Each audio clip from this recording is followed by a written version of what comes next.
Hi guys, my name is Russell Follas. I'm an audit agent specialized in small business tax strategy. I actually help small business owner to pay the least amount of taxes and sometimes even near to zero by implementing strategic tax planning. And in today's video, we are going to be talking about good record keeping as a tax strategy. Simple, right? Are you ready? Let's go.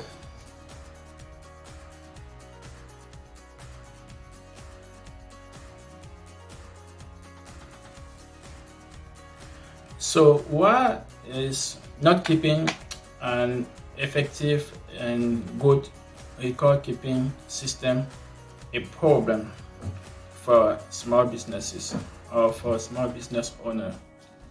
Well, as very few business or small business owner may know, you as a small business or you as a business owner are paying taxes more than you should be paying. I mean, you are overpaying taxes every year if you are not keeping a good record of your transaction. And it's known by many tax professionals in accounting that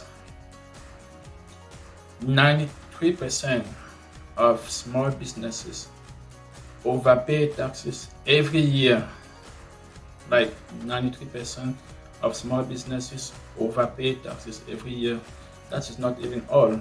What is even more scary is that every small business that doesn't keep a good tax strategy every year overpay taxes by at least 10,000 every year. If you are a small business and you don't know, you don't implement no tax strategy, you just wait for the last minute and find a good tax professional. Doesn't matter how good will be your CPA or enroll agent or tax preparer. If you have not implemented any type of tax planning during the year, you are overpaying. And the first path, the first step of strategizing for your taxes as a business owner is keeping your book. It's just keeping a good record keeping system for your activity, for any single activity, any single transaction that you make. You have to keep track of it. So the second problem that a small business owner might run into is a cash flow issue. If you're not keeping your book, what happens? You actually don't even know the position of your inventory. Your bank statement is not always the reflection of your sales. You might make a 5,000 sales, but you only have 3,000 in your bank account, or that is what your bank statement will show. It doesn't mean that you only have 3,000. If you don't keep record of your account receivable, you don't have a good account receivable system, you might think that that's all what you have, because you cannot say for fact what account receivable has been completely collected, what is left over outside. If you only have 2 or 3 customers, that's good, but if you have 20 customers, it's very difficult to remember everything from the top of your head. So if you are not keeping your book, if you're not maintaining a good record of your transaction, chances are that you might run into cash flow because you don't really know exactly what's going on in your activity. You don't know, because you can say for fact, if you are keeping some type of tracking, you can say every time, every day, what is the position of your cash flow.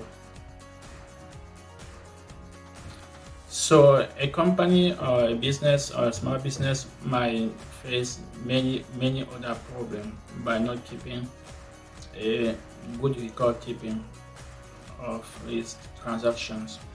And the last one, not the least, and that I will go over today, is actually the fact that not keeping a good tracking record of your activity or your financial transactions might lead you to not be able to take some type of credit that your company or business is entitled to. Because, consult with your tax professional. You might know that there are so many tax credits that are allowed to businesses. If you have not recorded none of your activity, maybe one of the activity that you have made should have or would have made you be eligible to take that credit. But if you didn't actually record it, even though you have an accountant, I really don't know what the accountant will be doing if you don't keep your book. So even though you even have one, he doesn't say it into the book.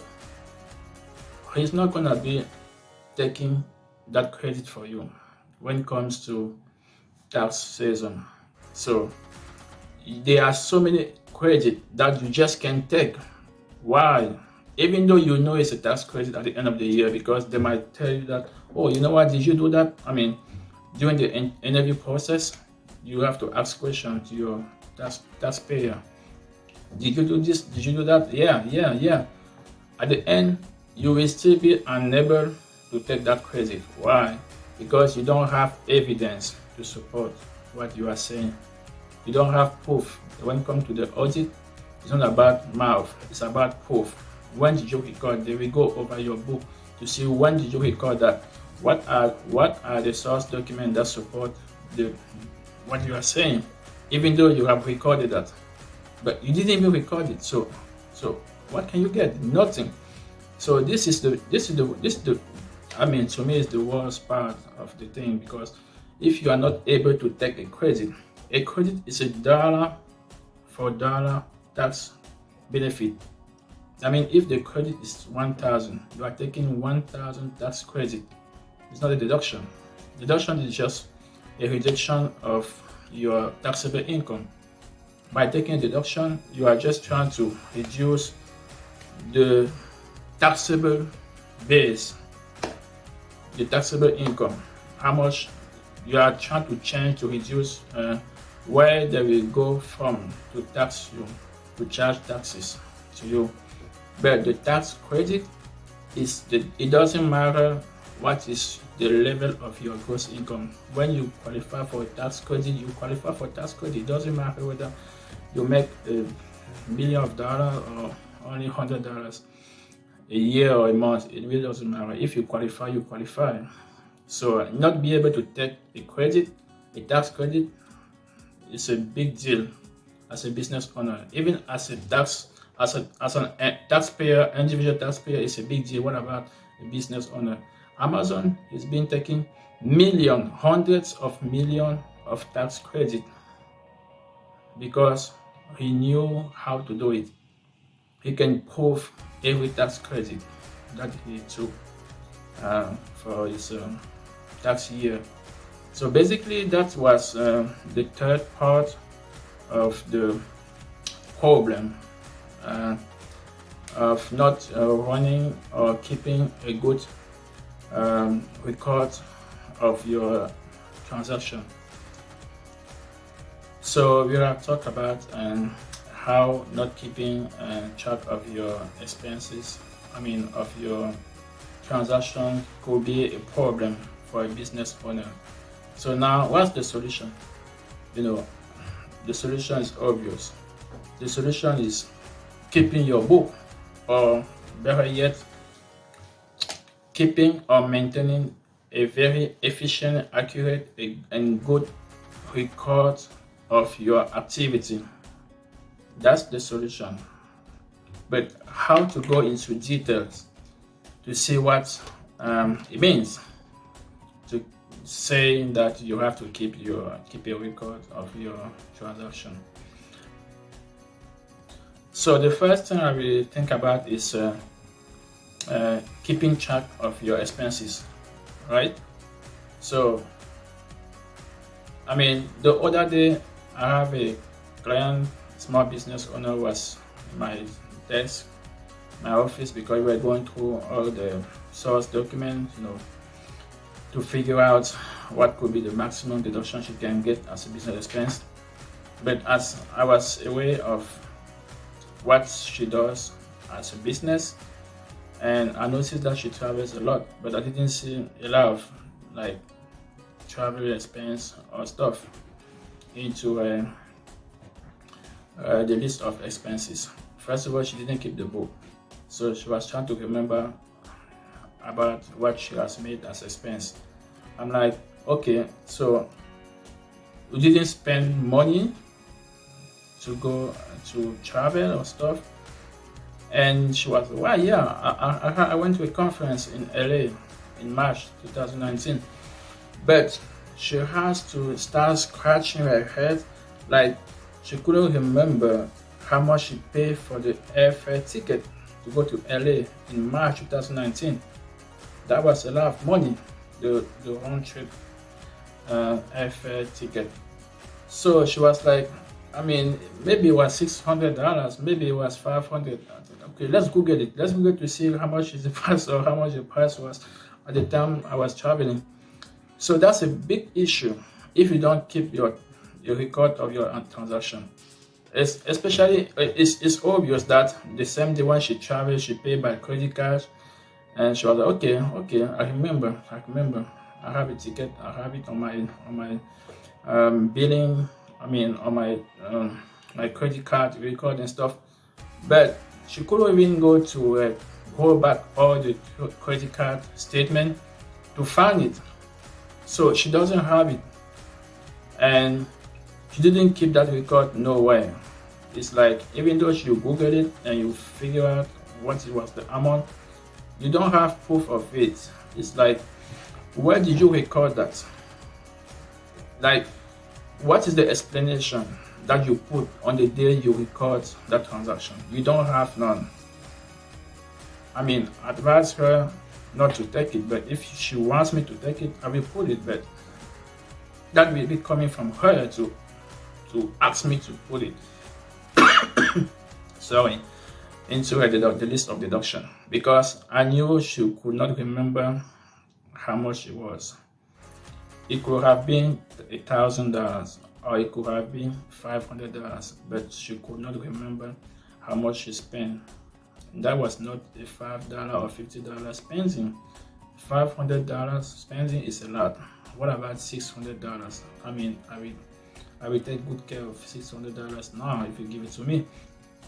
So basically, so keep track of your expenses. That is one case.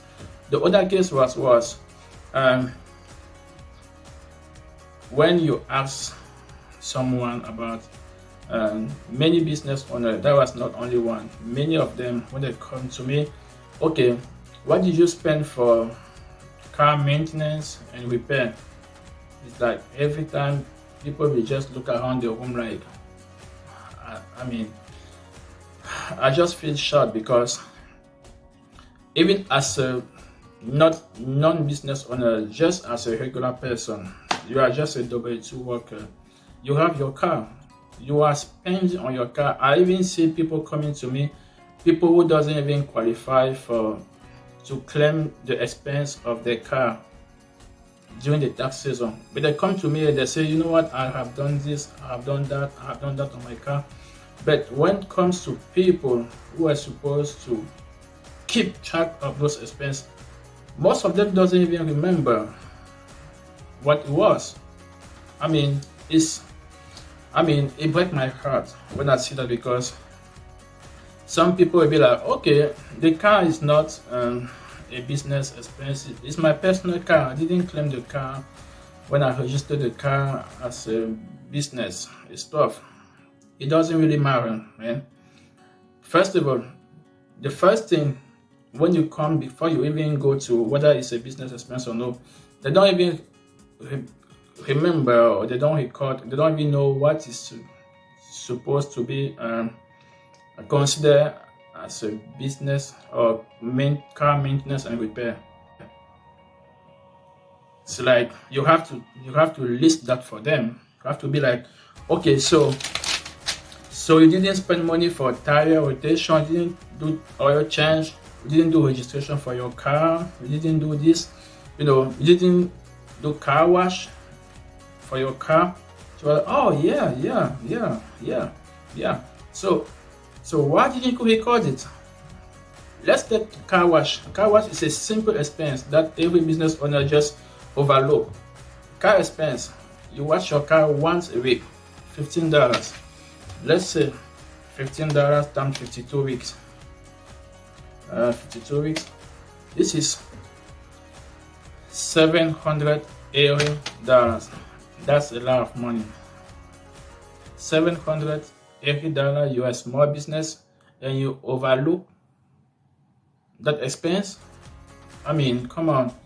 You are just overpaying taxes for nothing. So basically, there are so many homes that small business can take in order to save money in taxes. And the simple way sometimes is to keep every single transaction that you make. I was talking earlier that some business owners will argue that, I mean, that's my car. I mean, it's my personal car. Should we consider it as a business expense? Here's the tip, guys. As a business owner, record every single expense that you make. Record every single expense that you make as a business owner. When you become a business owner, especially most business owners are, sometimes single member LLC or self-employed, or maybe only two-member business owner, two-member LLC. Record every single transaction that you make. Record them. You don't have to know whether it's a business expense or no. If you have an accountant, the accountant will tell you whether it's a business expense or no. So you are losing nothing by recording everything except like personal expense, like spending money for your clothes, unless it's like if you're a doctor, whatever clothes you put to go to the surgery home, it could be a business expense because you need that to do your job.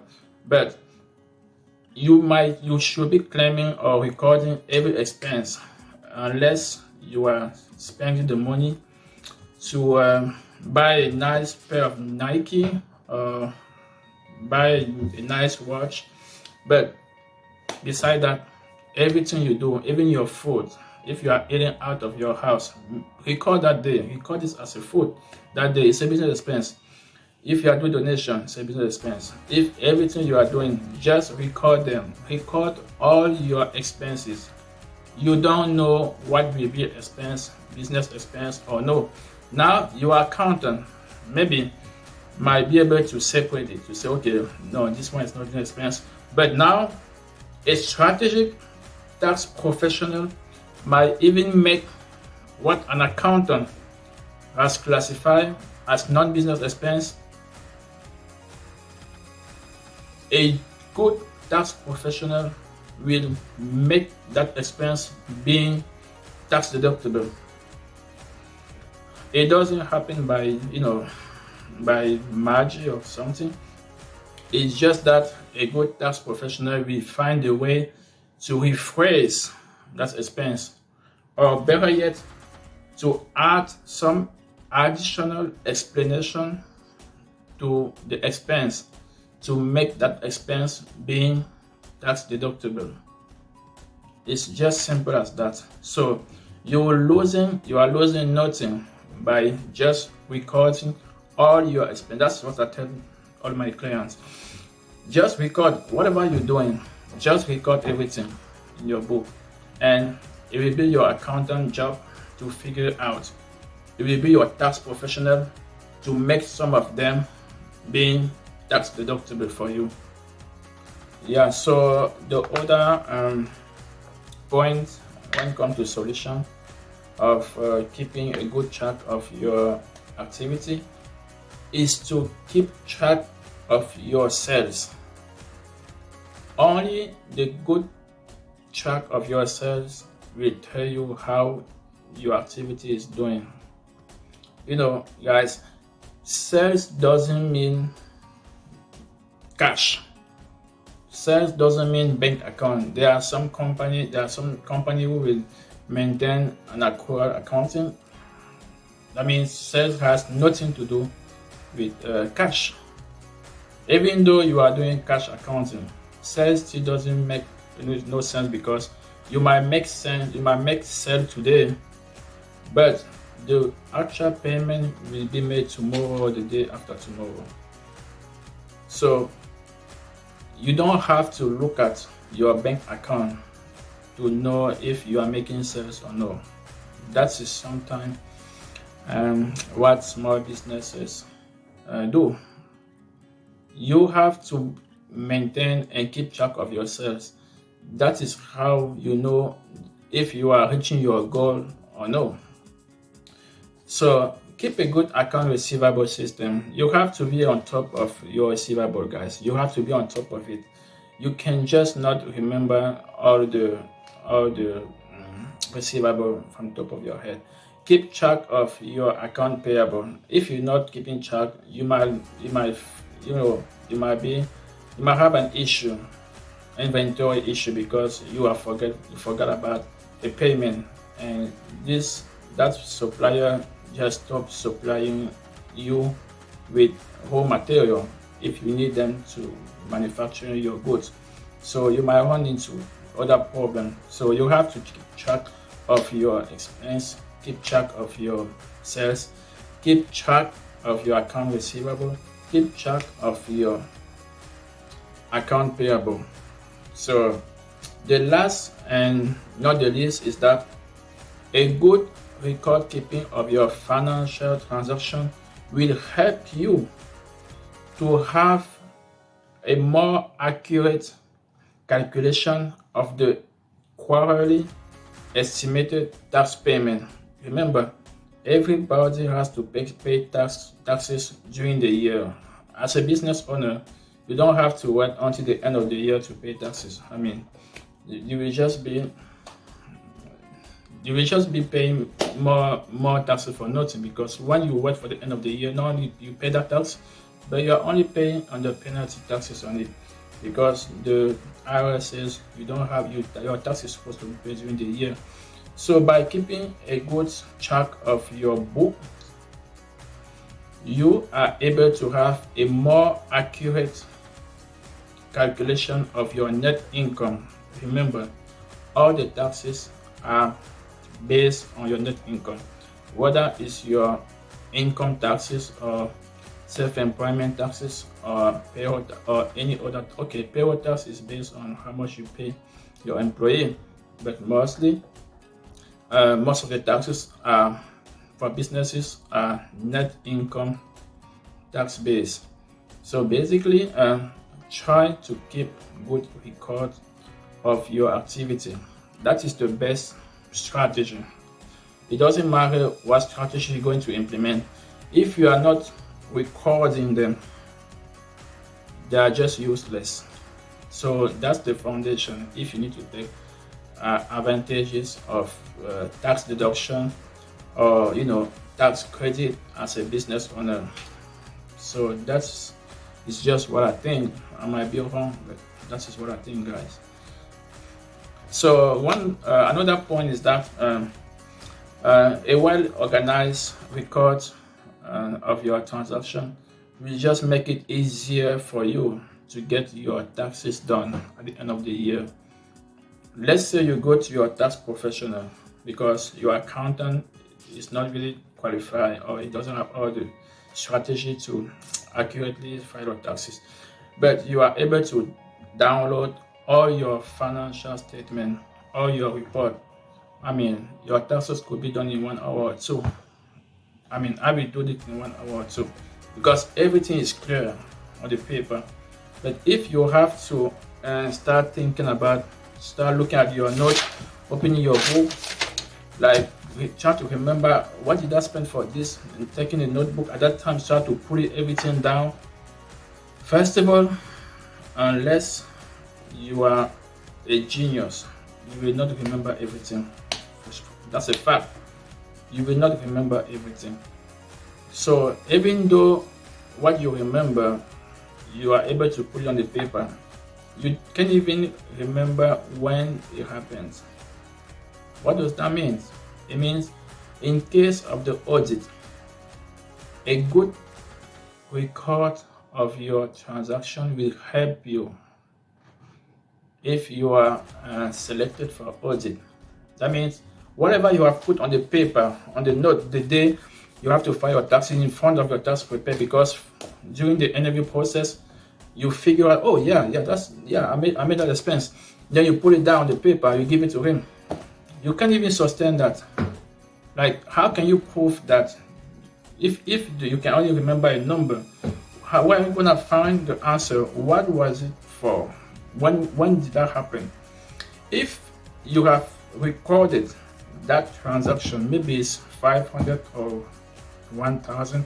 If you can for fact just come up with a book that, oh, this is all the transaction, you can see what you have done. If the transaction was made by cash, by check, or by credit card, it could be seen that. And you can also have the correspondence in your bank or credit card statement. That makes everybody confident. It makes your tax professional confident when he's doing your taxes. And it makes you confident too in case of the audit. That means you don't have to fear in case of any audit. You're taking all the deduction, all the expenses with confidence. So that was what I wanted to add to all these advantages, or all the solution of keeping a good record of your financial transaction. Okay. So if you are interested in good record keeping as a tax strategy to help you to pay the least amount of taxes and sometimes near to zero, feel free to click the link below to book your 15-minute tax strategy session to see how I can help you to set up or improve your bookkeeping system. Thank you guys, and see you in the next video. Ciao.